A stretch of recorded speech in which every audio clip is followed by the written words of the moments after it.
seu avô se foi e deixou um vídeo para ele assistir com várias missões. E no final, ele iria receber uma recompensa muito grande. Este é o funeral de um bilionário, mas seus filhos não mostram tristeza em seus rostos e reclamam da chuva. O filho mais velho derrama as cinzas de seu pai e de repente há um barulho alto que derruba as cinzas. Acontece que o neto chegou para assistir ao funeral. Ele sai do carro usando óculos de sol, segurando um cigarro e é seguido por seus amigos. Quando sua mãe o vê, o repreende por estar atrasado, mas ele não se importa. Após o funeral, os filhos se reúnem alegremente e trazem seus próprios times de advogados para dividir a herança do pai. Inesperadamente, quando o advogado lê o testamento, eles não recebem um centavo. O filho mais velho perde a paciência e a segunda filha sai irritada. O neto está excluído da partilha da herança porque ele tem uma relação tensa com seu avô devido a rumores de que ele causou a morte precoce do seu pai. Ele nunca esperou receber qualquer herança, então se prepara para sair quando vê que todos os outros se foram. No entanto, neste momento, o advogado o impede e diz que o avô deixou um vídeo para ele. Irritado, ele senta e coloca os pés na mesa. O avô lhe diz no vídeo: "É tudo culpa minha. Eu tratei mal os assuntos da família. Sinto muito por você. Para compensar, estou te dando um super presente. São 6 presentes e cada um é melhor que o anterior, mas você deve completar as tarefas antes de recebê-los. Você não pode desistir no meio do caminho ou então não receberá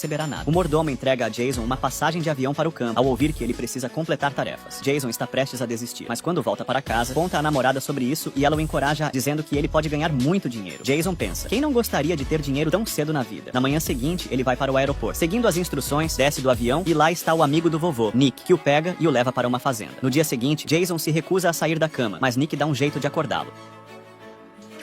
Logo, Nick leva Jason para a fazenda e diz para ele fazer uma cerca que lhe dará $1 por cada estaca que colocar. Depois que Nick se afasta, Jason escolhe deitar-se no chão. Nick o ignora. Todos os dias, Nick o leva para a fazenda pontualmente. E Jason gradualmente percebe que este é seu teste. Ele não será capaz de sair de ali se não o fizer. Ele começa a bater nas estacas, mas elas acabam tortas. Quando Nick vê isso, derruba todas as estacas puxando-as com a caminhonete. Então diz a Jason para recomeçar e fazer as coisas com calma. Jason coloca as estacas retas e firmes e consegue fazer uma bela cerca. Após completar a tarefa, Nick o leva para o aeroporto e diz que depois de ele ter conseguido fazer a cerca, está pronto para tudo na vida. Jason não entende e pergunta sobre seu presente. Nick apenas sorri, se sentindo enganado. Jason volta e pergunta ao advogado que se o trabalho era o presente. Embora Jason esteja irritado, ele entende as boas intenções de seu avô. Ele pergunta sobre o próximo presente e o advogado diz que ele descobrirá quando chegar em casa. Jason volta para casa, mas em vez de uma surpresa, o presente acaba sendo um choque. Sua casa foi esvaziada pelo advogado e seu próprio carro esportivo na garagem foi rebocado. Mais tarde, quando ele vai acertar a conta no restaurante com a namorada, seus cartões bancários estão bloqueados. Jason pede à namorada para pagar, mas ela começa a chorar e o acusa de não amá-la mais. Ela aproveita para fugir. Jason tenta ficar na casa de um amigo durante a noite, mas todos o recusam. Irritado, ele quebra o celular. Agora Jason não tem nada. O vovô ri e diz que quando você não tem nada, você pode ver quem são seus verdadeiros amigos. Ele mesmo já experimentou isso 2 ou 3 vezes e informa Jason que o próximo desafio é encontrar um verdadeiro amigo, agora que não tem mais nada. Depois de perder tudo, o neto do bilionário só consegue dormir perto da piscina, mas logo é expulso pela empregada usando uma escova de privada. Então ele começa a dormir em um banco de parque. Um homem sem teto o encara. Ele estava deitado no seu banco. O homem sem teto sugere jogar uma moeda para decidir de quem seria o banco, mas quando eles colocam a mão no bolso, não encontram nada. Neste momento, uma menininha que estava observando lhes empresta uma moeda. Jason a joga no ar e o homem sem teto a pega e foge. Jason fica sem reação. Na manhã seguinte, Jason vê o homem sem teto tentando roubar comida e sente que deve fazer alguma coisa. Jason então o repreende. O sem teto tenta então recuperar o banco, mas rapidamente percebe que isso não acontecerá. Como agradecimento, a mãe e a filha convidam Jason para um piquenique com elas. Depois de ouvirem sobre a situação de Jason, a menininha decide ajudá-lo a passar no teste. Eles vão ao escritório do advogado e a menininha afirma ser uma velha amiga de Jason, mas o advogado não acredita e pergunta se ele não ofereceu nada em troca pela amizade. A menininha responde de forma inteligente. Olha pra ele, acha que ele pode ter alguma coisa pra oferecer? Após passar no teste, o advogado entrega a Jason um envelope. Animado, Jason o pega e abre no elevador. No entanto, há apenas $1.600 no envelope, que acaba sendo o dinheiro que ele ganhou trabalhando na fazenda. O avô diz a ele que o terceiro teste é usar esse dinheiro para ajudar alguém necessitado. Jason sabe imediatamente a quem ajudar e planeja dar o dinheiro ao homem sem teto. Mas quando o encontra, o homem sem teto deixa cair uma bolsa e foge. Ele era um ladrão. Jason dá uma olhada na bolsa e percebe que pertence à mãe e à filha, contendo contas de hospital atrasadas. Ele vai ao hospital devolver a bolsa para elas, mas vê a menininha deitada na cama sem cabelo. Ele coloca silenciosamente a bolsa na mesa e quando estava saindo, encontra a mãe da menininha no corredor. Ela conta a ele a verdade. A menininha tem leucemia e está fazendo quimioterapia. Jason sabe a quem deve ajudar agora. Então ele usa os $1.600 para pagar a dívida deles, passando no terceiro teste. O avô conta a Jason sobre o quarto teste, esperando que ele possa entender a importância da família família e também levar alguém para casa para celebrar o dia de ação de graças. Jason imediatamente pensa na menininha. Ele a encontra na igreja e ela diz a ele que não tem muito tempo. Ela tem medo de que a mãe fique sozinha depois que ela se for e quer que Jason cuide dela. Não querendo ver a menininha chateada, Jason concorda. Ele leva a mãe da menininha para casa para celebrar o dia de ação de graças, mas a atmosfera lá é arruinada por brigas pela herança. Jason, furioso, leva a mãe da menininha embora. Ele entende finalmente o significado de família, que é apoiar e ajudar uns aos outros e não ficar brigando por dinheiro. O próximo teste chega rapidamente, já que o avô quer que ele vá para a América do Sul. Jason se despede da menininha e promete voltar para passar o Natal com ela. Então ele viajou até onde o pai dele tinha falecido. Jason segue um cara para ver os destroços do avião. Ele percebe que seu avô não teve culpa pela morte de seu pai. Este tempo todo foi a escolha do seu pai de embarcar impulsivamente nesse voo devido à sua insatisfação com o trabalho que resultou na tragédia. Um grupo de bandidos captura o neto de um bilionário e o joga em uma cela. Eles planejam usá-lo como refém para pedir um resgate em dinheiro. No entanto, as semanas passam e Jason permanece preso e sem notícias. Os bandidos, que ainda não receberam o dinheiro, vão até a cela. Eles vendam seus olhos com um pano e o arrastam para fora com uma AK carregada e apontada para ele, pronta para mandar ele para o céu. Tremendo de medo, Jason se prepara para o pior, mas após uma explosão de tiros, percebe que os bandidos estão celebrando o Natal e fazendo uma brincadeira com ele. Todos estão bêbados e até esquecem de trancar a porta da cela de Jason. Vendo isso como uma oportunidade, Jason abre silenciosamente a porta e escapa. No meio do caminho, ele se lembra do guia e vai buscá-lo. Derruba o guarda e consegue libertar o guia. Eles escapam com sucesso dos bandidos. Ao retornar ao seu país, a mãe da menininha o espera no aeroporto. Quando ele chega ao hospital, a menininha repreende Jason por não cumprir a promessa de passar o Natal com ela. E como compensação ela exige que a leve a andar a cavalo, então Jason leva a mãe e a filha para a fazenda de Nick. Na fazenda, Nick decora toda a casa e cobre o caminho com neve para a menininha. Ela fica encantada com tudo aquilo. Jason então recebe o último teste de seu avô, que é ter um sonho próprio. No entanto, Jason não tem um sonho, então ele pergunta à menininha qual é o sonho dela. Ela diz que não quer morrer e quer ficar com a mãe. Jason a conforta com um forte abraço. De volta à empresa, Jason diz ao advogado que, embora não tenha um sonho, quer ajudar a menininha a realizar o dela. Ao ouvir isso, o advogado lhe dá 100 milhões como fundo para o seu sonho. Com o dinheiro, Jason cria o Lar de Emily para ajudar crianças com problemas de saúde. No entanto, enquanto discutiam os últimos detalhes, notícias devastadoras chegam. A menininha faleceu repentinamente. Pouco tempo depois, o projeto foi concluído, mas ela não está lá para ver. O advogado liga para Jason e diz que os 100 milhões também foram um teste, e como ele passou em todos os testes de seu avô, conseguiu o presente final, uma herança no valor de 2 bilhões de dólares. Jason fica emocionado, mas sente que nessa longa jornada ele recebeu presentes mais valiosos.